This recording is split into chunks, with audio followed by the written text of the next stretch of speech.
Selamat datang di mata kuliah Pengantar Teknologi Informasi dan Komunikasi pertemuan 2. Di pertemuan 2 ini kita akan membahas mengenai konsep sistem informasi dan juga teknologi informasi. Yang pertama, kita akan membahas mengenai sistem informasi.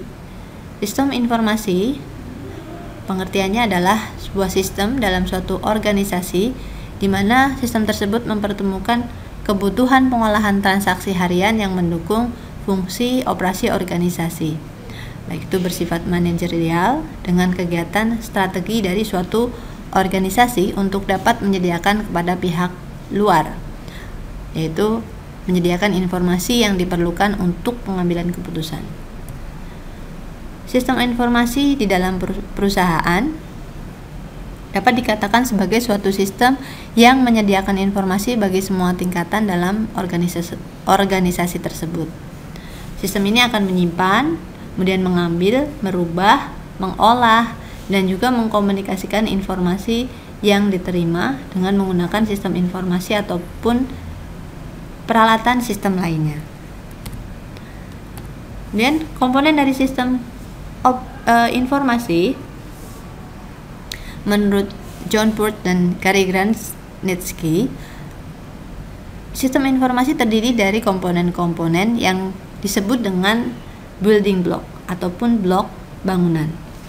Komponen-komponen tersebut terdiri dari, di sini ada blok masukan ataupun input, kemudian ada blok model, ada blok keluaran, blok teknologi, blok basis data, dan juga blok kendali. Cara kerja building block tersebut adalah, yang pertama, bagian input atau blok masukan akan mewakili data yang masuk ke dalam sistem informasi. Input di sini termasuk metode-metode dan juga media untuk menangkap data yang akan dimasukkan, yaitu bisa berupa dokumen-dokumen dasar. Setelah melalui blok input, berikutnya adalah blok model. Pada blok ini terdiri dari kombinasi prosedur, logika, dan juga model matematik yang akan memanipulasi data input dan data yang tersimpan dari basis data dengan cara yang sudah ditentukan untuk menghasilkan keluaran yang diinginkan. Setelah melalui blok model, berikutnya adalah blok keluaran atau blok output. Produk dari sistem informasi adalah keluaran yang merupakan informasi yang berkualitas dan dokumentasi yang berguna untuk semua tingkatan manajemen serta semua pemakai sistem. Blok yang keempat adalah blok teknologi. Di dalam blok teknologi ini digunakan untuk menerima input, menjalankan model, kemudian menyimpan dan mengakses basis data, menghasilkan dan mengirimkan keluaran, dan juga membantu pengendalian dari sistem secara keseluruhan. Jadi blok teknologi di sini adalah mensupport dari kelima blok yang lainnya. Kemudian blok basis data merupakan kumpulan dari data yang saling berhubung satu dengan yang lainnya.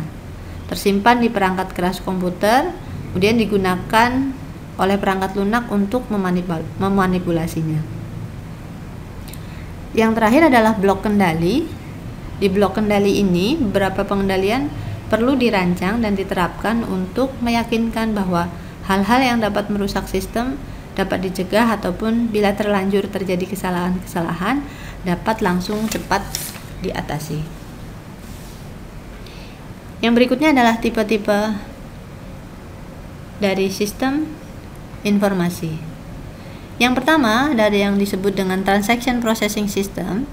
Ini adalah sistem informasi komputerisasi yang dikembangkan untuk memproses data-data dalam jumlah besar untuk transaksi bisnis rutin. Contohnya adalah daftar gaji dan juga inventarisasi. TPS ini adalah sistem informasi yang terkomputerisasi, dikembangkan untuk memproses data-data dalam jumlah besar untuk transaksi bisnis rutin. Contohnya tadi ya, seperti daftar gaji dan inventarisasi. Nah, tipe yang kedua adalah e-commerce atau electronic commerce. Ini adalah bagian dari electronic business. yaitu bisnis yang dilakukan dengan menggunakan transmisi elektronik. Definisi dari e-commerce adalah segala bentuk transaksi perdagangan, baik itu berupa barang ataupun jasa, dengan menggunakan media elektronik.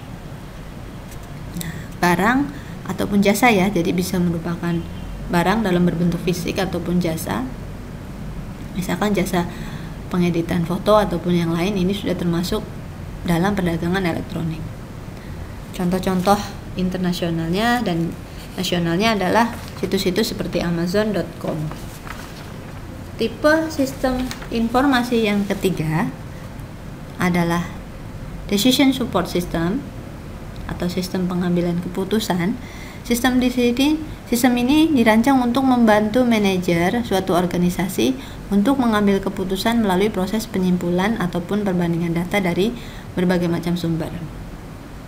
Contohnya, DSS bisa berbasis spreadsheet untuk menganalisa biaya penyelenggaraan pendidikan, DSS untuk penanganan jalan lintas timur Sumatera, atau bisa mungkin dalam sebuah perusahaan ada sebuah decision support system. Di sana misalkan terangkum data-data absensi karyawan, kinerja karyawan dan sebagainya, di mana hasil akhirnya akan mengeluarkan output berupa kinerja ataupun prestasi karyawan.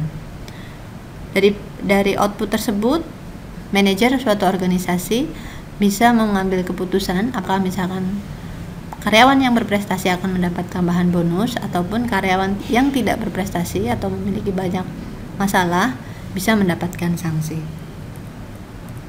Yang berikutnya adalah Management Information System atau MIS. Ini adalah aplikasi sistem informasi yang menyediakan laporan informasi terpadu bagi pihak manajemen.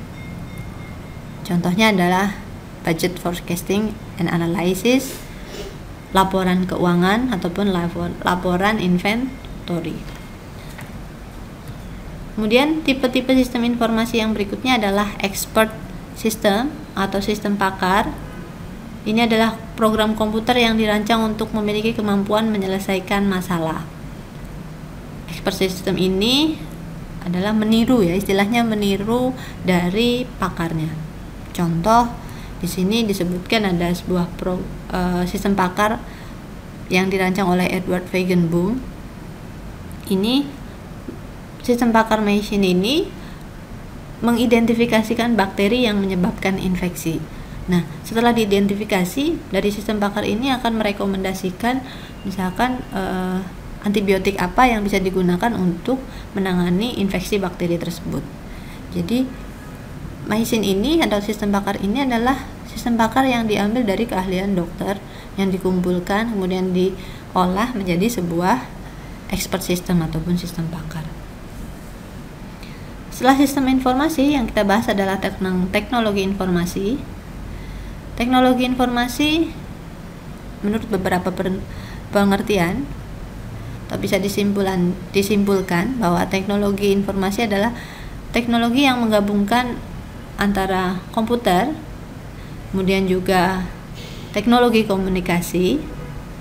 Kemudian di sini mereka akan teknologi komputer dan teknologi komunikasi ini akan saling bekerja sama untuk mengirimkan informasi, baik itu berupa data, suara dan juga video. Contoh teknologi informasi yang ada di sekitar kita adalah yang pertama, pengiriman short message service.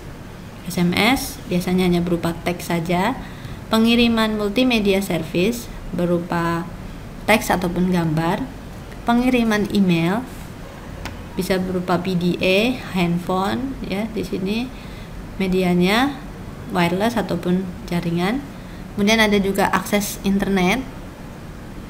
Kemudian teknologi informasi berikutnya adalah aplikasi atau sistem informasi manajemen akademik.